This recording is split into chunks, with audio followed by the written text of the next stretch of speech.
So Meghan just won an award, and no, she did not pay for it because I don't think that she is really glad of having been bestowed upon this award of Villain of the Year by Kitson, that famous shop in Los Angeles. Meghan Markle has finally won an award she didn't have to buy.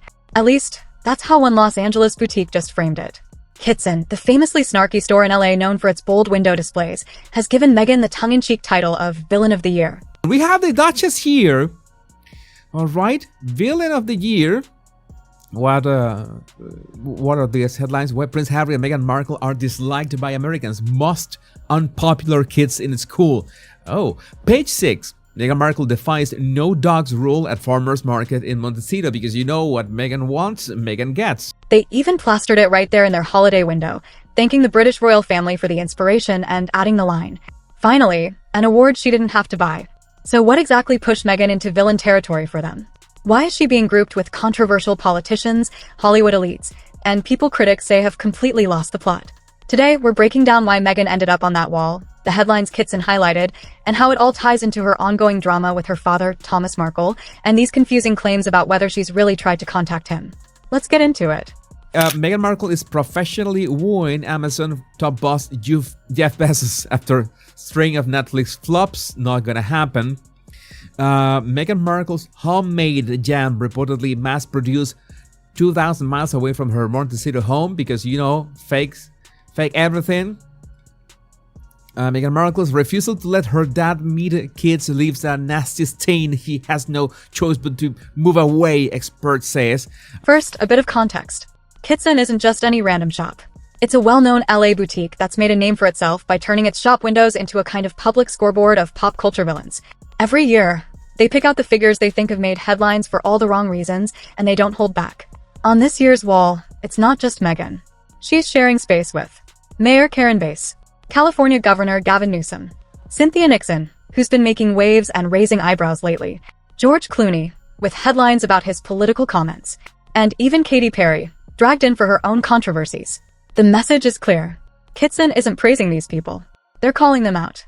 And right there among them, front and center, is Meghan Markle Villain of the Year. Whether you think it's harsh, hilarious, or just petty, it shows one thing. In parts of American pop culture, Meghan isn't being seen as a misunderstood princess. She's being treated as a punchline. Now, here's where it gets really brutal. Kitson didn't just slap Meghan's face on the window and call it a day. They backed it up with a wall of real headlines about her, painting a picture of why they, and many critics, see her as a villain. Some of the headlines highlighted include why Prince Harry and Meghan Markle are disliked by Americans, most unpopular kids in school. That's not exactly the fairy tale royal couple vibe they were aiming for. Instead of being adored, they're literally being compared to the least liked kids on the playground. Meghan Markle defies no dogs rule at farmers market in Montecito. It sounds small, but it feeds into a long-running narrative critics push. What Meghan wants, Meghan gets.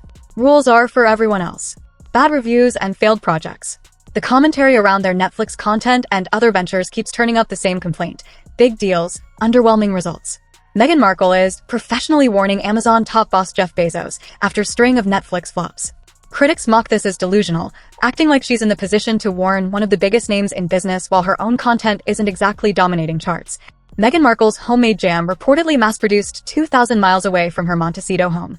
The jam that was sold as cozy, artisanal, and personal is now being accused of being just another mass-produced product dressed up with royal-adjacent branding. Again, critics say, fake image, fake authenticity. Meghan Markle's refusal to let her dad meet the kids leaves a nasty stain.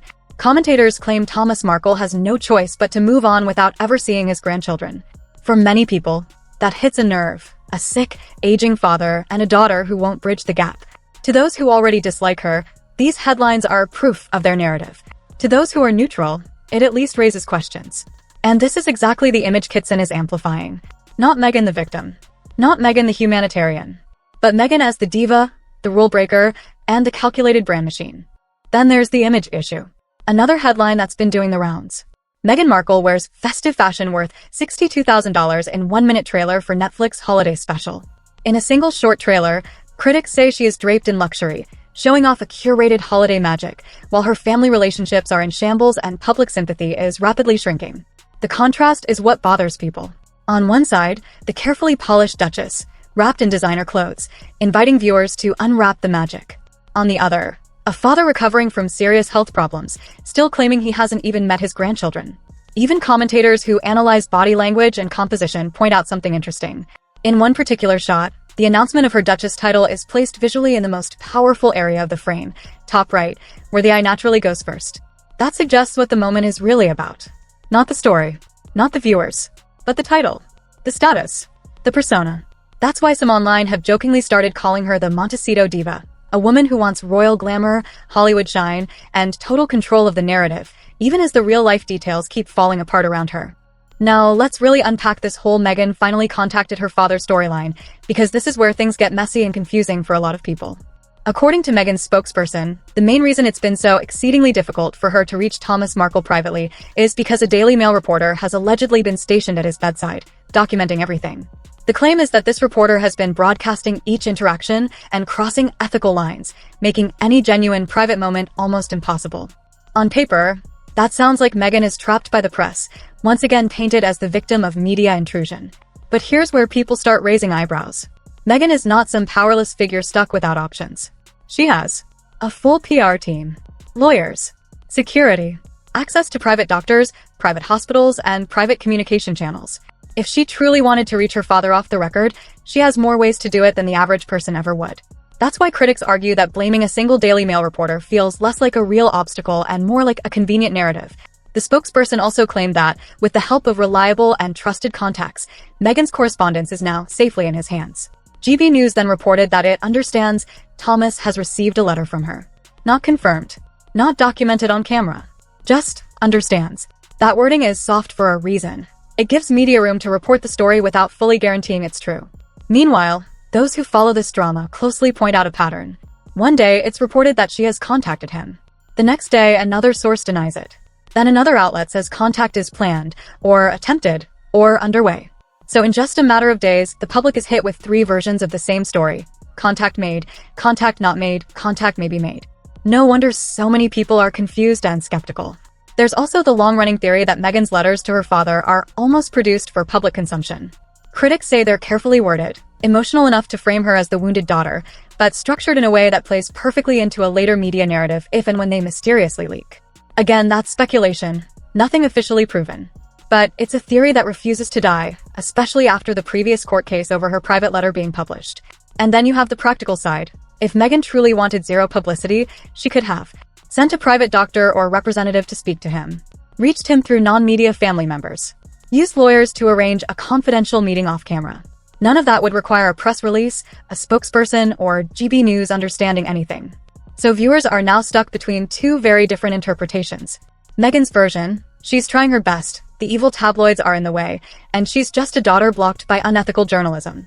The critic's version, she's using her father's condition as a PR opportunity, crafting a story that makes her look like she tried, whether or not she actually made meaningful contact. In the end, the only 2 people who truly know what's in that letter and what the intent really is are Meghan and Thomas. But what the public sees is a carefully staged headline, dropped right when her image is under heavy fire again. And that timing is exactly why so many people don't fully buy it. Now, let's talk about the language being used around Meghan online, because it's getting harsher than ever.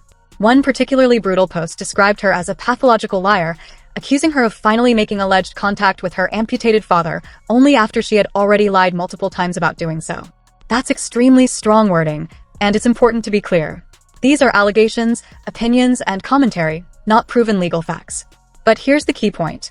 Whether or not you agree with that label, the fact that people feel comfortable using it so casually shows just how damaged her credibility has become in the eyes of many observers. People keep asking, if she really tried to contact him earlier, why were there no clear receipts? Why did we get multiple contradictory stories within such a short time frame? Why is every supposed private act of compassion instantly filtered through PR statements and media leaks? It doesn't help that Meghan's entire public image is built on authenticity, truth, and telling her story. When your brand is honesty, but people can point to multiple situations where timelines are fuzzy, details keep changing, and stories seem to shift depending on which outlet is listening, that brand starts to crack. And then there's the everyday logic test. For most normal people, contacting a sick parent is simple. You don't need a spokesperson. You don't need GB News to understand anything. You don't issue a statement explaining why it's hard. You just pick up the phone. You FaceTime. You send a private note and don't tell the world about it. So when Meghan's camp turns what should be a quiet, intimate family moment into a structured media storyline, it feeds directly into the narrative that everything she does is calculated and staged. Critics then take it a step further and say, if she had really wanted to make peace, she would have done it years ago. If she cared more about her father than the optics, we wouldn't be hearing every detail through reporters first. If this letter was purely about love and reconciliation, why are we discussing it as a public talking point instead of a private milestone? Again, those are opinions. We can't crawl inside her head and know her true motives.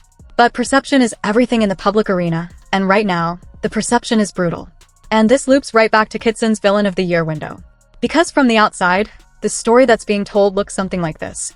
Meghan embraces luxury and visibility, brands herself as a victim of the press, keeps her father at a distance while publicly insisting she cares, and only seems to act when the narrative starts to hurt her image. Whether that's fair or not, that's how it's landing with a big chunk of the audience.